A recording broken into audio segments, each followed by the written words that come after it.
Two of the greatest things ever are heavy metal and cheeseburgers, and tonight they come together as one for a car con carne outside Kuma's Corner, the original on Belmont.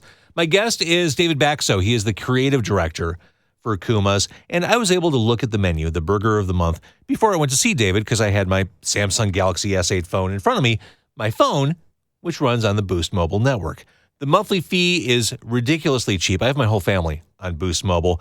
The clarity of sound, the speed of the data are all as good gets. BoostMobile.com. Visit Boost Mobile. They're everywhere, and they are the proud sponsor of Car Con Carne. It's Car Con Carne. Let's eat in the car. It's Car Con Carne. And now here's the star of our show, James Van Alstyne.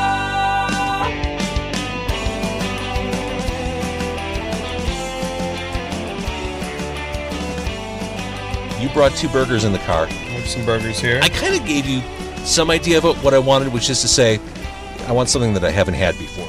I gave you a couple ideas, but I left it in your hands. Yeah, I left it up to something that's on our current menu. I got you the Neurosis burger. Okay, never had it. That's on our menu. Every time you come in, you'll get it. Mm-hmm. I also brought our burger of the month, which obviously... The Minsk? The Minsk, yes. Changes every month. We try to do something for another band every month to coordinate with the show that they're playing or a new album coming out. So, yeah. I mean, here's the thing about the burger of the month at Kuma's. Yes. You've always been cool. You've never sold out. It's always been cool bands. There was a Rod Blagojevich burger. There was, but there's a funny thing on YouTube with David Draymond talking about why he's never had a Kuma's burger. I'll just leave it at that. That's all you need to say. All right, so let's... what's on top? Of the Neurosis burger, we have our 10-ounce signature beef patty. Here, let's open that up and try to hold it up to the camera. If you have not been to Kuma's, any of the Kuma's, they're in Schaumburg. They're in the West Loop. They're right here on Belmont. They're on Diversey. It's 666 Diversey. This is the burger. This is it right here. If you're unaware, we make all of our burgers and we name them after metal bands, kind of dedicated to metal bands. It's the loudest burger place you'll go to. For sure. It's kind of an experience. It's kind of like a concert, I guess you could say. I took my son there when he was maybe 7 years old for his first time. Thought it was the coolest place on earth. Yeah.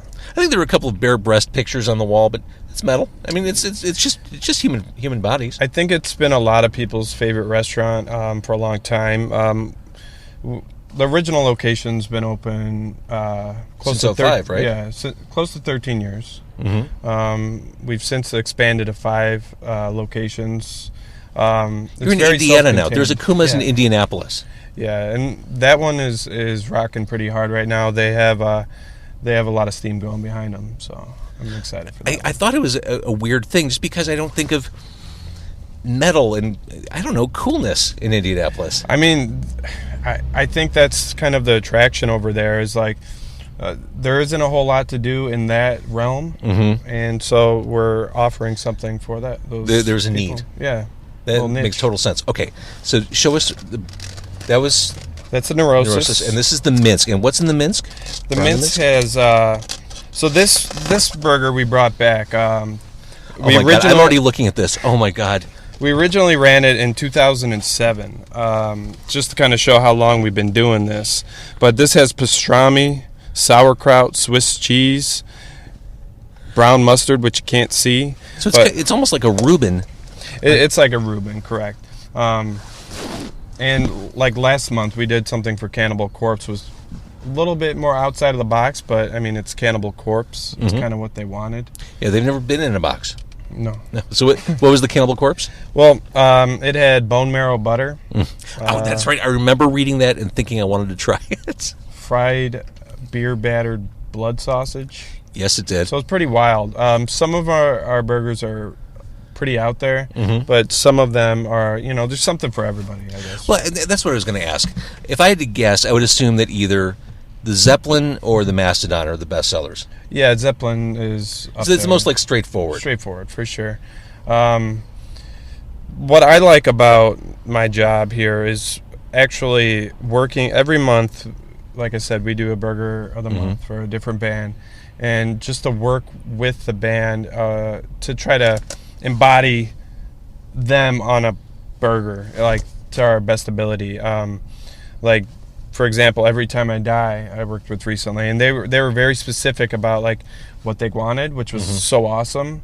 Some other bands are like, we like nacho cheese, and Everyone likes nacho cheese. Leave it at that. Well, I mean, one of my favorite menu items on Kuma's from the get-go is the Slayer, which has anger as an ingredient. And that's a real ingredient. Oh, it comes through. It's picked up by the meat and the pretzel bun. It really shines. Yes. If you haven't had the Slayer, you should definitely come try it. Exactly. All right, so let's try. Okay. I'd say let you try. You know what this tastes You like. sure you want that one? You want this one? Oh God, I don't. This one is like a Reuben, and it's limited time. You want the Neurosis? Yeah, actually. Do you? Actually. All right, so I've got the Minsk. We're going to show this. Again, this is pastrami. So this is. How's the pastrami made? Is that all done in house? Yeah, it's done in house. We slice it up every day, and we kind of pride ourselves in making all ingredients in house. So. Yeah, I mean, when you order a burger at Kuma's, get an appetizer, have a cocktail, have a beer, because everything is to order. And to go off the beer thing is, we only serve craft beer. You guys were like first on Lagunitas. First on Lagunitas, first on Three Floyds. And I don't know if many people know that. And a lot of people, there's a lot of good food in Chicago in 2018. Yep. A lot of good burgers now, but I think it says something that Kuma's is still here and still tries to push the envelope. Absolutely. And going back to 2005, I mean, we are spoiled now. I mean, this is the land of burger plenty. It was not the land of burger plenty back then. No, you go anywhere now, you can get an egg on a burger. But back, 10 years ago, the only place you can get that would be here. I need to work out to lift this burger. Like my forearm strength. I need like Popeye arms to lift this up. This is this is a dwarf star. See, the 10-ounce beef patties, we serve them on our pretzel buns, which are amazing. Yes. I mean, come on. And the thing I like about pretzel buns, they can hold all the juice, all the sauce. Yeah, you gotta make sure the integrity holds for the whole experience. Indeed. All right, so here's the glamorous part of what we do here. We're going to eat while people watch. Oh, I feel it dripping down my hand. That's a good thing, right? Yeah. Yeah. Yes. All right. So, good luck. Yeah, thanks. Human jaws don't expand like this, David. They just don't. And yet, here we go. Oh, David. Cooked to a beautiful medium rare. Yep. Oh, my gosh. All our burgers are cooked to your temp, so if you like them a little bit more well done, we can get that. But do you roll your eyes when that happens? Try not to. Try not to. My mom likes them well done, so okay. I can't roll my eyes too hard. And the little kids like the well done burgers. Yeah. So, but typically we encourage medium and medium rare. Well, it's more metal to have signs of blood. Of course. I mean, clearly. Oh, this pastrami is really good. Oh my gosh. Oh my gosh. And again, I'm not going to make a dent in this. I mean, we encourage you to finish your whole meal in house because otherwise you're kind of bitching out. But if you don't, you definitely have a meal for the next day or two. Especially if you get our mac and cheese, which is ginormous. Your mac and cheese is amazing. The thing about Kuma's, I love coming here. This isn't really a date meal. After eating at Kuma's, you kind of... See, I got to jump in there and disagree a little bit. Okay. As far as date meals go, I think it's a good date spot, especially on the first date. If you're not sure how it's going to go, we play very loud music. So in case you don't want to have a whole lot of conversation. Oh, good point. There's loud music going on. It's a cool experience. And you know after that date, later, based on the response, whether there's going to be a second one. For sure. If the person's turned off by the music or the burgers. But my point is, after eating at Kuma's, I kind of just want to be left alone. I just comatose. Just maybe sit on my bed in my underpants, reading a comic book, waiting for sleep. Yeah, maybe if it's a hot day, you should just like eat half of the burger or Right. something. Yeah, like I'm not going out and playing highlight after eating at Kuma's. All right, seriously, I got to two-hand this thing. You have the house-made chips. I have some fries if you want to dip in. Oh, I'm cool with the chips, actually. We just recently debuted our first vegan option. For a long time, Kuma's was, no vegan options. But I'll say after working with so many bands throughout the years, with so many vegans and vegetarians, and at the end of the day, we make burgers for the bands. Right.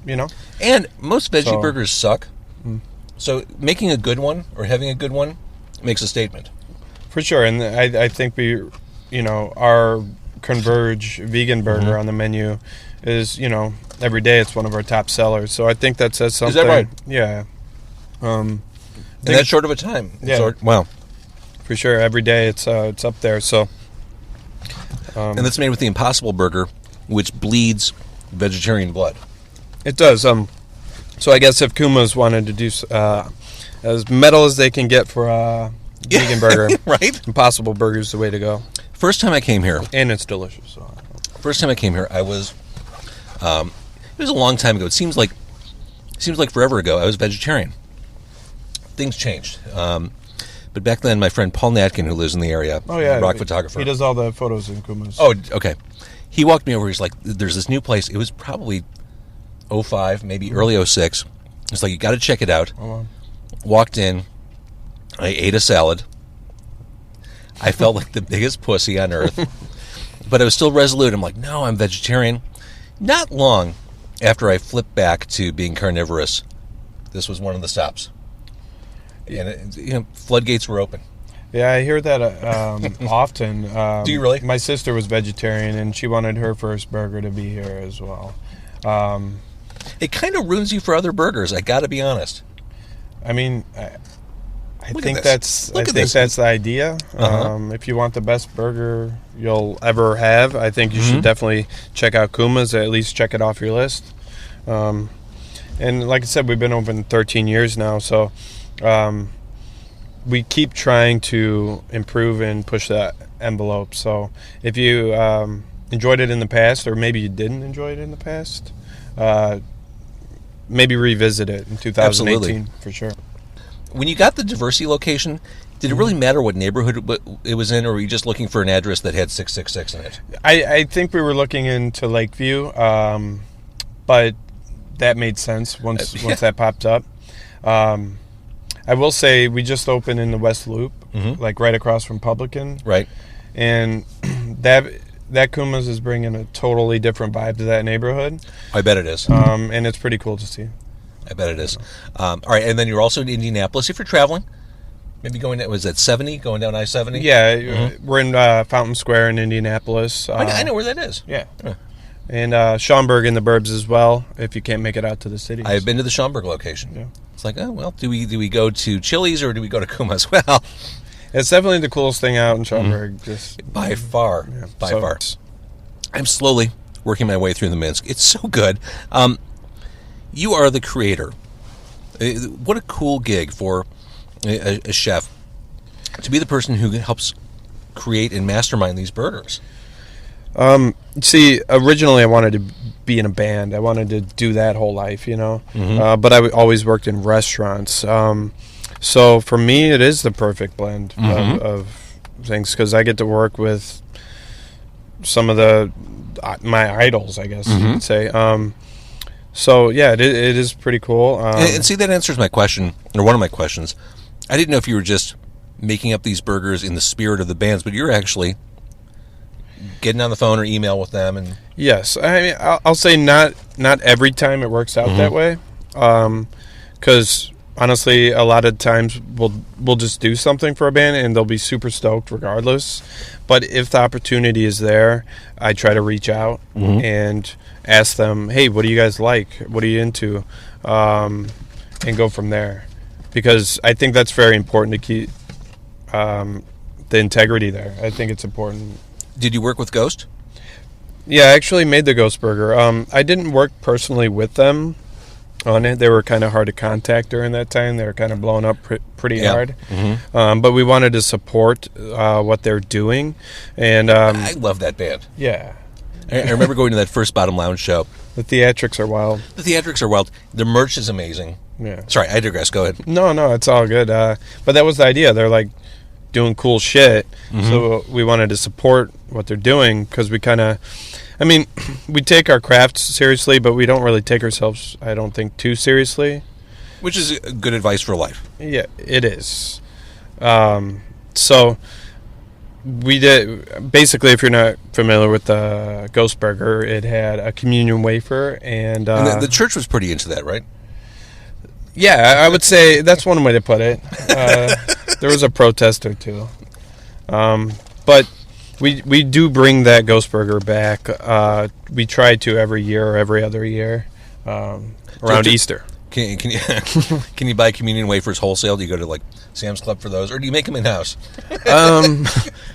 I kind of just want to say we make them in house. I'll tell you later. All right. We craft them from the depths of burger hell. So, when you have downtime, and I say that laughingly in quotes because I know there is no such thing in the restaurant business. When you have downtime, are you just kind of playing with ingredients? Do you go to? I mean, we talked about the burger explosion in Chicago. Are you kind of sneaking in competitors' places, seeing what they're doing? Yeah, I mean, I wouldn't say sneaking. Like, I mean, with this industry, you kind of know everybody and whatnot. But yeah, you got to know what's going on in the competition, and especially now in Chicago, like there's a spotlighted burger on every menu in every restaurant. So, and a lot of them on pretzel buns, and a lot of them with fried eggs, which Kuma's originated, you know. So it is good to keep up on what people are doing, but at the same time, like you got to try to come up with original stuff on your own, I guess. So where do you find inspiration? Weed, usually. And Makes total sense. Inspiration, though, I guess, just comes from working with the bands, like talking to them about what they like and what I feel they're about, I guess. As pretentious as that might sound about a hamburger. No, but someone like Metallica comes to town, they come in. What kind of response do you get from bands like that? You know, it makes my job a whole lot easier that so many bands already know about Kuma's, because you can just do away with that whole... It doesn't look like you're being weird. And, hey, fanboy. We like you. Yeah. So there's a mutual respect going on, which is fucking mind-blowing. But, like, for example, Cannibal Corpse was just in the other day to try their burger, and nicest dudes in the world, and they had nothing but nice things to say about That's everything. really gratifying. Yeah, it definitely was. It's hard to put into words. So, given that this is really a neighborhood spot, especially the original one here, do you see a lot of the same faces from the past 13 years? I mean, yeah, I mean, we went through this boom a few years ago when we were on Food Network all the time. You know, we had and we still see a lot of traffic from those shows. For a while there, like, if you're a neighborhood person trying to come into Kuma's, like, good luck. You know, you're waiting hours. and that's a risky thing. Yeah. You risk pissing off the people who will always be there for you. And it's kind of out of your control. Right. You just kind of want to make everyone happy. But I will say nowadays with, you know, our intention of opening another location originally was to take some slack off of the original so people could come eat and drink, you know. I think that was really well timed. Yeah. I think maybe, you know, some people thought I could have come early, but I think it fits in right, and like you don't have to really wait that long these days if you want to get a spot at Kuma's. Well, to the point of what you just said, the Kuma's expansion has been fairly methodical, looking at it from the outside. I think there'd be a great temptation to ramp things up really quick. But it seems to be a little more mindful. Well, you know, I've seen other burger spots expand and do that whole thing of, lack of a better term, selling out. Like they just kind of just expand crazy, 50 plus locations a year open. We take our time. We want to take our time. Like I said, we've been open 13 years. We just opened our 5th location. It takes a lot to open a new spot and kind of hold what integrity we do have, and we want that to translate. Right on. So do you have a favorite? I mean, as someone who's kind of... Burger-wise? Yeah. Like, favorite burger? Hell yeah, I love spicy stuff, so Plague Bringer is the way to go. There are a few spicy options. Yeah. I feel like Avondale loves spicy shit, so we do have quite a few that built their way up here. But there's really something for everybody. Plague Bringer is the way to go, though, if you're into spicy stuff. Which is the one that's super garlicky? That's Plague Bringer. Okay, yeah. So if you like garlic and you like hot shit, so we're recently also expanding our cocktail program, which is pretty cool. All the locations have a pretty expansive cocktail list at this point, which is kind of new ground for Kuma's. We were always just like beer and burgers. Totally. So it's cool to have some cocktails too. I love it. So Guy Fieri was in this place? Yeah, he was here once upon a time for diners, drives, and dives. That's kind of what... So I'm chewing a fry here. Yeah, I know. I'm trying to eat quickly as you talk. Which, again, going back to the idea of me sitting alone in my bed in my underpants, that's absolutely where this night's you headed. just demolished that burger. I didn't want to bitch out. You did not. I want to prove my manhood to you. You bring out a Kuma's Burger of the Month. I'm going to finish it. It's all gone. All right, so Guy Fieri. Yeah, I mean, he came in, did his Guy Fieri thing and enjoyed the burger. I don't think there's a whole lot to say about that. It was a very quick operation. But we've had during that surge after Diners, Drives, and Dives, which was awesome that we were on there. We had so many cooking shows, so many TV shows, news, things coming about, and then I feel like the Ghost Burger came out and kind of did that again. So I feel like 2018 might be a year for something similar to happen, but you'll have to stay tuned. Okay. I do like how you go topical. You went topical with the Blagojevich. It seemed like a hard one to ignore. Yeah. From Illinois. I mean, that was, inescapable at the time. Yeah, the bologna's not going to serve itself. You got to put it on a cheeseburger. Yeah, if you weren't... It was bologna, our 10-ounce signature beef burger between 2 grilled cheese sandwiches when he went to prison. So the burger, which, by the way, as you mentioned, I destroyed, is so flavorful. I mean, I get the basic salt and pepper in there, but what else do you have going on that you can share? I mean, honestly, we have our house Kuma's blend that we seek that we do with our purveyor with the fat ratio. But as far as seasonings, it's straight up salt and pepper. But they are grilled to order. So I think... it's just a very satisfying burger. I mean, if you're not full after it, I would... Something's wrong. I'm eating the chips now as a courtesy, but I know I'm making a mistake. I know. Don't eat until you're full. Eat until you hate yourself. Thank you. That is the more metal way to go. I am a member of the Clean Plate Club. All right, so Kuma's, for people who haven't been, or people who want to come back, the website is kumascorner.com? Yeah, kumascorner.com and facebook.com/kumascorner. You can find us there. All those locations. I have food in my mouth. I love what you do. I think you said it. What a cool gig. Yeah, it's pretty cool, and I think where we're at right now, we've really built up Akuma's staff that is going to take us into the future even more. We're all ready to... Everyone's on board with the same... Yeah. After 13 years, I think it's pretty cool to see this. The passion behind everyone involved. There are 2 things that make Kuma's awesome, besides the food.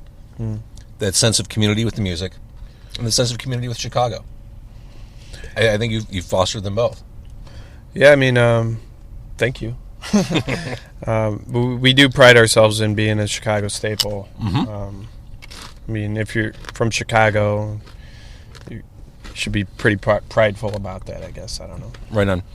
Dude, thank you for the work you do. Thank you for bringing burgers in the car. Yeah, thanks, you are an artist. I really appreciate what you do. Thanks, James.